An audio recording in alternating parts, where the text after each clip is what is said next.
êtes bénis, cher peuple de Dieu, vous qui avez le privilège de recevoir les enseignements au travers de ce programme où le Seigneur veut vous amener et vous établir dans un règne nouveau par la puissance du Saint-Esprit. Le thème que je vais vous inviter à écouter, c'est la loi de l'onction. Jésus, dès le début de son ministère, quand il commence, alors qu'il se rend au temple dans Luc chapitre 4, les versets 16 et suivants, on lui donne un rouleau des Écritures. Et ce qu'il lit et proclame, c'est la parole du prophète Ésaïe qui dit « L'Esprit du Seigneur est sur moi ».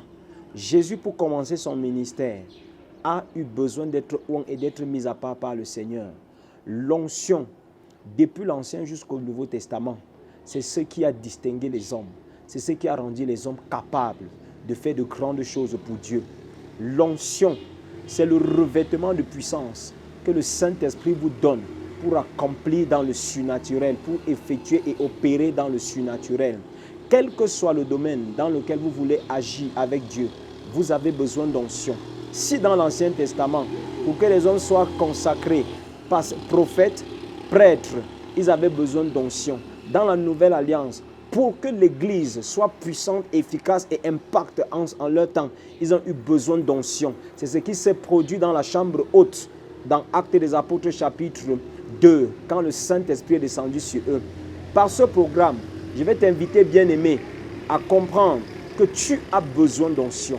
Tu as besoin de revêtement de puissance. Tu as besoin que le Saint-Esprit descende sur toi. Parce que quel que soit le domaine ministériel où tu es appelé à opérer, tu as besoin d'onction. Que tu sois prophète, que tu sois pasteur, que tu sois évangéliste, que tu sois apôtre, tu as besoin d'onction. Pour guérir les malades, tu as besoin d'onction. Pour diriger selon les règles du royaume, tu as besoin d'onction. Un homme qui travaille sans onction n'est pas différent d'un soldat qui combat sans armes. Un homme qui travaille sans onction n'est pas différent d'une femme qui va à son champ sans houx ou sans machette. L'onction est comme le cachet que Dieu va venir apposer sur tout ce que tu vas entreprendre. Je vais t'inviter à te rendre ce soir même au temple de la paroisse de Tamdia pour recevoir ce que le Saint-Esprit veut faire dans ta vie au travers de cet enseignement sur la loi de l'onction. Dieu veut des hommes et des femmes qu'il a particulièrement oints en cette saison. Dieu veut des hommes et des femmes qu'il a oints pour que l'Église sorte de la léthargie, pour que l'Église sorte du sommeil, pour que l'Église soit ce que le Saint-Esprit voudrait qu'elle soit.